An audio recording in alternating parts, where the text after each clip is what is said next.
د موبایل خو زموږ ته دین ډېر راشکمن کوي، داسې راشکمن کوي عزیزانو. تاسو اندازه ولګوئ په دا اوس زمانه کې د دین خدمت یا د دین بیان خالی علما نه کوي. هر سړی چې موبایل رالی هغه وایي زه ملا ته څه ضرورت لرم، قرآن راواخل، بخاري و مسلم راواخل، کرار بیان شروع کړي. یاره ته خو یا ډاکټر یې یا پرنسپل یې یا پروفیسر یې یا انجینیر یې یا ساینسدان یې یا پلانه یې، دا خو ستا کار نه دی دا دین بیانول. په دین عمل کول د هر مسلمان کار دی، بیانول یې ستا کار نه دی. که ته ونولې نو پر دین پابندي ده یا پابندي نه ده. د دې دین دپاره زده کړه ضروري ده. دا ته چې کوم دین بیانوي دا تا زده کړی نه دی. اما درته ویل زموږ یو ملګری و، هغه ول یو سړی بیان کې نه کښېنستی، خورا سر پاواني. بیا ما پوښتنه ځینې وکړم، مال خیر ولا ولیاره بس دا ستی د حدیثو درس دی ډېر هوا نه کېږي. ولې دې هوا نه کېږي؟ ویل په حدیثو کې ډېر فرق را روان، یو ځای د الله رسول یو څه فرمایي، بل ځای د الله رسول بل څه فرمایي. نو ما ورته ویل نو بیا څه کول پکار دي؟ ول نو بس قرآن به ټینګ کړو، د قرآن لمن به ونیسو. ول ما ورته نو په قرآن کې خو هم تضاد شته. او په قرآن کې تضاد چیرې و؟ ول ما ورته ویلې په یو ځای کې الله فرمایي د قیامت ورځ به 50,000 کاله، په بل ځای کې الله فرمایي 1000 کاله به، یا به څه چمپه کوو؟ وچ حیران ودرېدی. اوس دا یې اورېدلي و چې دا حدیث دا د مخلوق شی دی، چې محمد رسول الله دی، قرآن د خالق شی دی. اوس دی راولاړېږي د خالق شی به وایي، نو د خالق شی الله پر تاړه واستوئ چې پیغمبر علیه السلام ته ورکوي. چې پیغمبر علیه السلام ته ورکوي بیا پیغمبر علیه السلام خپل مجلس ورسره کوي که یا چې دا آیات دلته دا په دې ورځ دا په دې ورځ دا په دې وجه را نازل سولو. که ته وایه هسې قرآن دی راواخله، لوبې مه کوئ، لوبې مه کوئ سیده، په دین پسخان مه وئ. دین دی اسانه نه دی. که زه پر دې ځای کښېنم زه د ډاکټرۍ خبرې شروع کړم، علاجونه شروع کړم، د حکیمانو طبیبانو خبرې شروع کړم، خلک ما ته مولوي صاحب ته لایسنس لرې؟ زوم یا. وایي ته اجازتنامه لرې؟ زوم یا. وایي تا خیر دی چې تا د علاج خبرې دې شروع کړي؟ نو دا خو داسې نه ده، خو دا خبره ورسره تړلې ده. بیا به زه څه ورته وایم؟ زه ملامت یم؟ دا بل ځای کې ته ملامت یې. صحیح ده؟ نو دا علیحده اوس پوسټونه چلیږي. حدیث بالکل صحیح حدیث دی. د الله رسول فرمایي چې کله اذان شروع وي ستا په لاس کې اوبه یا چای یا شربت دی، اذان شروع سره د سهار پیشلمې ته چش وکړه، دا اوبه پسې پرک، اوبه پسې پرک. اوس نو دا حدیث دی، خو په دغه ځای باندې بیا د چا سر نه دی خلاص. دا حدیث کوم ځای دی؟ پیغمبر علیه السلام مبارک په دوه مؤذنان درلودلو، یو مؤذن حضرت بلال بل عبدالله ابن ام مکتوم رضی الله تعالی عنہ. حضرت بلال چې به اذان کوي هغه په دې اذان کوي چې علی وروره بس خولې بندیږي. نو په دغه ټیم کې پیغمبر صلی الله علیه وسلم فرمایي کله چا په لاس کې اوبه شي ما هغه پسې وکړي پروا نه لري.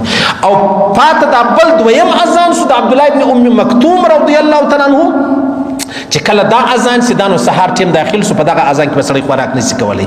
دی راولاړ سي د خوراک خبره ده حضرت بلال د اذان غره واخلي، او که یې په کوم اذان کې د عبدالله ابن ام مکتوم رضی الله تعالی عنہ. په خبرم سر خلاص وکړه نو خلاص پوښتنه مشي روي، خلک مه دوکه کوي. دین ته نقصان مه رسوه، ګټه نشي رسولی، نقصان مه رسوه. د محمد رسول الله په احادیثو کې شک مه پیدا کوه. بس دلته زموږ نو یو اذان کېږي، دوه خو نو نه کېږي. نو دغه اذان خو هغه اذان دی چې ټیم داخل سي. دلته تا ورته ویل دي چې وروره دا حدیث دی، صحیح سلو، او چې حدیث دی نو دا د څه ټیم حدیث دی؟ په حدیث کې شک نشته، خو د دغه ټیم نه دی. پوه شوس په دې خبره؟ الله پاک دې نصیب کړي، الله دې عقل راکړي، الله دې فهم راکړي، الله دې موسع. پیغمبر علیه الصلوة والسلام مبارک فرمایي تاسو روزه پیشلمۍ لازمي کوئ. ولې کوئ؟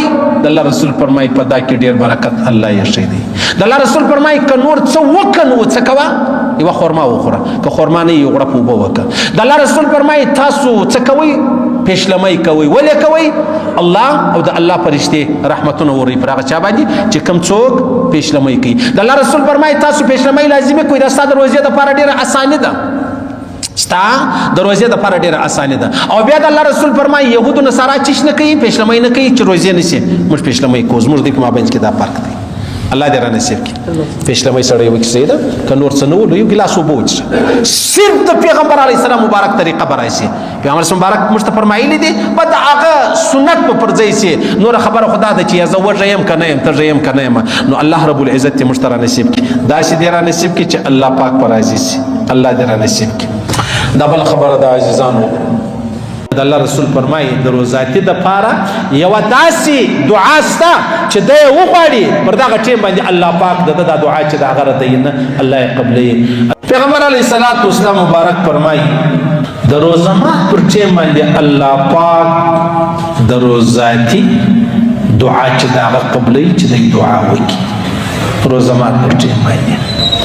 اوس خبره دا د عزیزانو دا روزه مات موږ دومره مصروف کړو چې زموږ په نس کې په خپل ځان کې په لوږه او په تنده کې زموږ فکر دا نو خاص د قبلېدو ټیم دی، خاص د قبلېدو ټیم دی.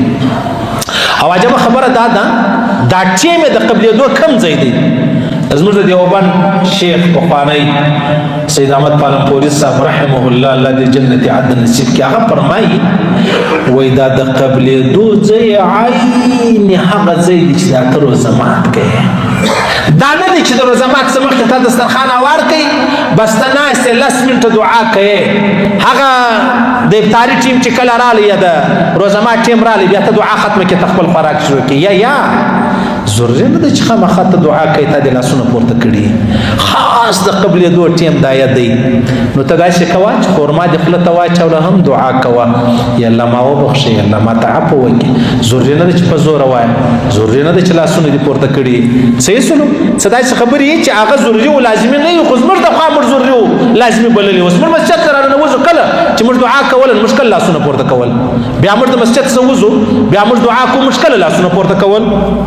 هغه وخت ما درته ویلي مال غزما یو سړی فرات څه غوړ ماړون وو هغه لایدا په دې زما جمعات پرې شو وي ول د جمعې منځ بعد سنت وست دعا ویل نه کوي مال دعا ویل نه کوي تا د اختیار چا در کړی ولې بیا بل یو راش مولوی صاحب بل دعا هم کوه مولوی صاحب ستې د پاره ناشته ستې 1000 روپۍ دي په جهنم په اور وسوځل شته ما ترا کړی او بیا دې لمر څه جوړه کړی دا نس کېدلې ولات بل زید منځ کې الحمدلله بیا الحمدلله مشکم د ژوند دي چې یو تراتل یو ورکه زب څه کوم درته نور شایسته الله پاک را وستل. پیغمبر علیه السلام مبارک فرمایي روزاتي د افطاری پر ټیم د روزه مات پر ټیم چې دعا وغواړي الله یې نه ردوي الله نه ردوي. نو به څنګه دعا موږ کوو عزیزانو؟ دعا په پښتو ووایه تر ټولو مهم شی دا دی یا الله ته ماته عفو وکړي یا الله زما سره د عافیت معامله وفرمایه. عافیت څه معنا؟ عافیت دا معنا ده چې د دنیا هم کامیابی د آخرت هم کامیابی را نصیب کا. د دنیا له مصیبتو مې هم خلاص کا د آخرت له مصیبتو مې هم خلاص کا. دا نو بهترین دعا ده. هغه عائشه صدیقه فرمایي ما پیغمبر علیه السلام ټول مال یا رسول الله کچيري دا د شب قدر چې کوم شپه دا پر ما پیښ زونه مزه څه وایم د الله رسول ته و فرمایل ته دا دعا وایي چې الله ته ډېر عفو کریم ذات دی الله ما ته عفو وکړه.